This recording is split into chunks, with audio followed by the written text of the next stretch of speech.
O Amor que Acende a Lua, por Rubem Alves. Editora Papiros, canal Leconde. Caros ouvintes, caso gostem do que aqui é lido, adquiram um livro. Caso queiram fazer parte deste trabalho, caso gostem do que aqui é feito, venham auxiliar-me. Isso é possível via Pix Apoia-se ou Vaquinha. Centavos serão muito bem-vindos, caso você pense que algo valha o meu trabalho. E também é possível colaborar nos presenteando com livros que chegam até mim pela lista de desejos da Amazon. Os links estão todos no descritivo. Peço também para que, por favor, curtam, compartilhem, comentem e inscrevam-se no canal. Tudo isso também faz muita diferença. Obrigada pela presença. A todos, uma boa escuta. Estamos em lua cheia ainda. Por quê? Por quê? Quem faz essa pergunta se encontra diante de um enigma, algo que não entende. Não entende e dói. É preciso que o não entendido doa para que a pergunta brote. E há muitas coisas que não entendemos, mas elas não doem. Não doendo, não fazemos pergunta. Fazemos a pergunta para diminuir a dor, para dar sentido à dor. Por que você não me telefonou? Eu estava aflita, não consegui dormir. Por que você não veio para o jantar? Fiquei esperando. O jantar esfriou. Por que você está assim, com o rosto coberto de nuvens? Alguma coisa que lhe fiz? Quem pergunta por quê, deseja uma resposta. Quer uma explicação. Uma dor explicada é uma dor que dói menos. Mas há situações em que a pergunta é feita sem esperança de resposta. Mesmo que a resposta fosse dada, ela não valeria de nada. Mas por que você foi ultrapassar na curva, sem visibilidade? Mas por que ele resolveu nos deixar assim, partindo para o nunca mais? Por que o meu filho, criança ainda, não merecia? Todas as explicações serão inúteis.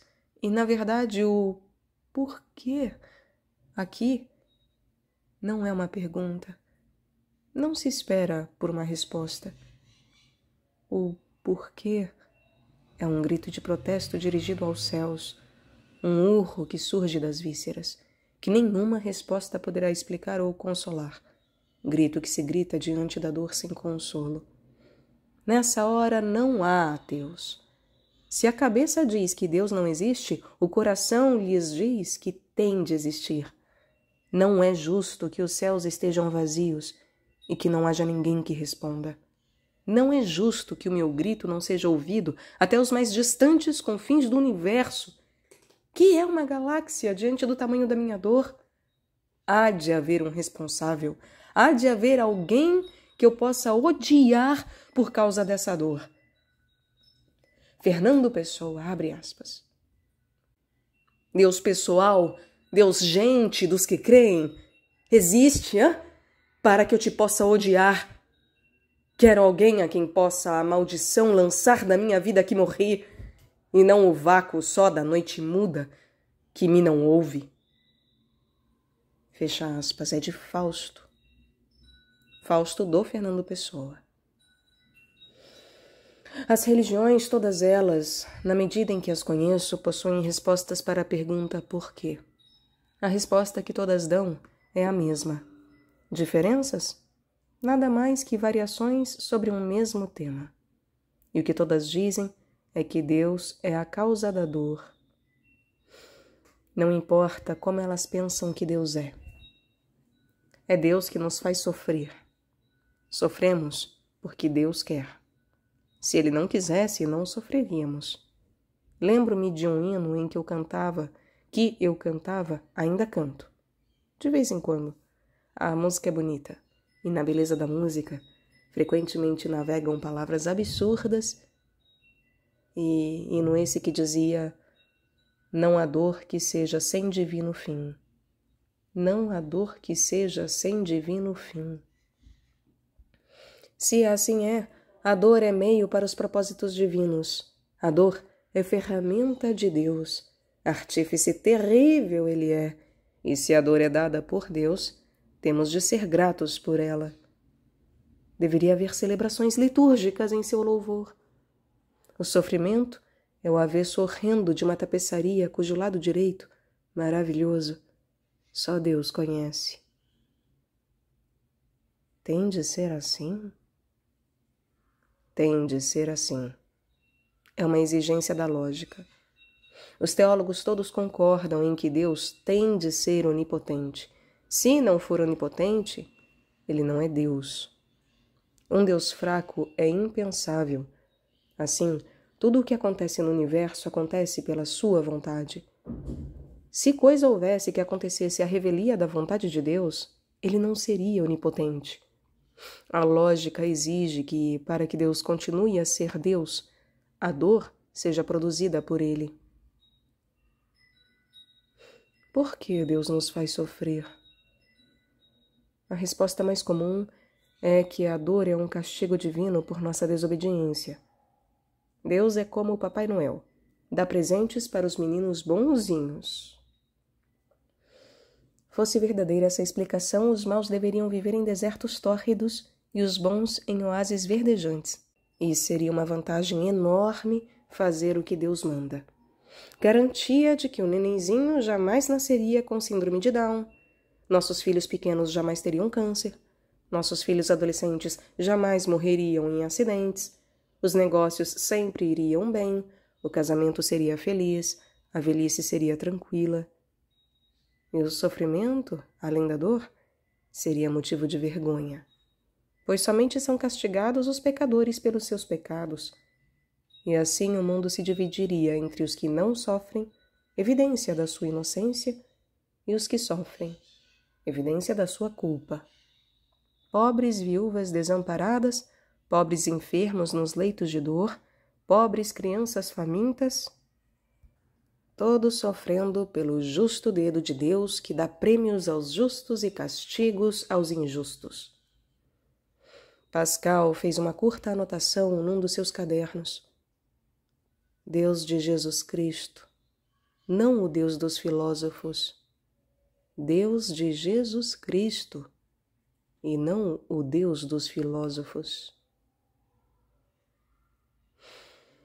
Esse Deus que dá prêmios aos bons e castiga aos maus é com certeza o Deus dos filósofos, nascido das exigências lógicas. Deus de Jesus Cristo, é certo que ele não é, pois ele absurdamente faz o sol nascer sobre bons e maus e a chuva descer sobre justos e injustos. O Pai não soma créditos, o Pai não soma débitos. Está lá dito na parábola chamada O Filho Pródigo. Por que Deus nos faz sofrer? Respondem outros que é por razões pedagógicas. O sofrimento nos torna melhores. O sofrimento nos faz evoluir.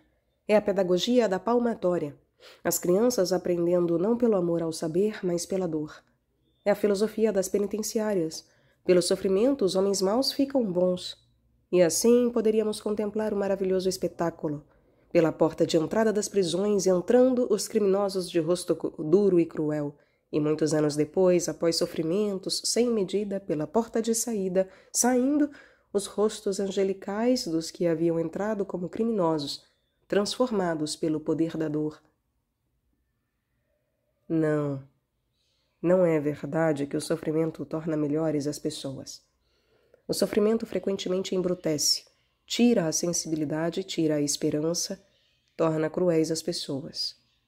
Um Deus ou força cósmica que usasse do sofrimento para a evolução seria muito curto de inteligência. Não saberia aquilo que os homens aprenderam, que a única força capaz de fazer as pessoas ficarem melhores é o amor. E que sentido haveria em falar de evolução em relação à criancinha que sofre e morre sem ter tempo de viver? E chegaremos então à ridícula conclusão de que os que não estão sofrendo são espíritos evoluídos, que não precisam da pedagogia da tortura, enquanto os que estão sofrendo são espíritos atrasados. E aí eu me aterrorizo, me horrorizo com um universo assim, que seja movido pela dor dos homens. Me horrorizo com um Deus ou força cósmica onipotente.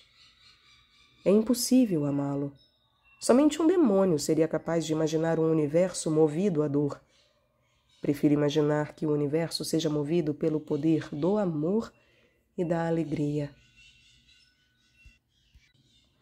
Estou olhando um pôster pendurado na minha parede de um vitral da Catedral Gótica de Chartres. A Nossa Senhora azul com o menino Jesus. É de grande beleza. Na minha fantasia, de repente, uma pedra vinda do vazio parte o vitral. Os cacos coloridos se espalham pelo chão. Foi-se a beleza. Foram-se o rosto da Madonna e o da criança. Gritam as pessoas, por quê? E respondem as explicações religiosas, foi Deus que jogou a pedra. Seria possível amar um Deus assim? Mas do vazio, voz de herege, se ouve outra resposta. Não há resposta. Não há um porquê que responda ao porquê. Não há razões. Ninguém lançou a pedra. Deus não lançou. Deus não queria. Ele amava o vitral e está triste. Foi acidente, um meteoro. Nem tudo é Deus que faz. Poderia ter caído em outro lugar. A dor é simplesmente dor, sem sentido, sem um divino fim.